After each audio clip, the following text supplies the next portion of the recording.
আচ্ছা, শুক্রাণু কি তুমি জানো কি? শুক্রাণু স্যার, ওই বীর্য এটারে শুক্রাণু কয়? না, বীর্য হলো একটা রস, পানি জাতীয়। হ্যাঁ, যেটা আমরা ছেলেরা মাস্টারবেশন করলে বের হয়, অথবা স্বপ্নদোষ হলে বের হয়, অথবা স্বামী স্ত্রী মিলামিশা ইজাকুলেশন হলে বের হয়। এটা মূলত পানি।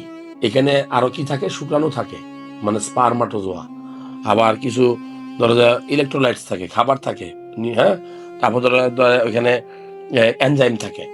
এই বীর্য হলো পুরা জিনিসটাই। আর শুক্রাণু হলো বীর্যের ভিতরে 10% থাকে, এইখান থেকে বাচ্চা হয়। এটার বাংলা হলো শুক্রকীট। শুক্রাণু ছেলেদের থেকে বাচ্চা। শুক্রাণু শুক্রকীট, আর মেয়েদের হলো ডিম্বাণু। এই দুইটা মিলা জাইগোট বা ধরো যে এমব্রায়ো তৈরি হয়। এটা কোন সময় হয়? এটা মেয়েদের যখন মাসিকটা হয়, প্রথম 10 দিনের সম্ভাবনা কম, দ্বিতীয় যে 10 দিন, এই সময় এই সম্ভাবনাটা বেশি। বলা হয় যে এই জন্য স্বামী স্ত্রী মিলামিশা কোন সময় করবে বাচ্চা হওয়ার জন্য উপযুক্ত?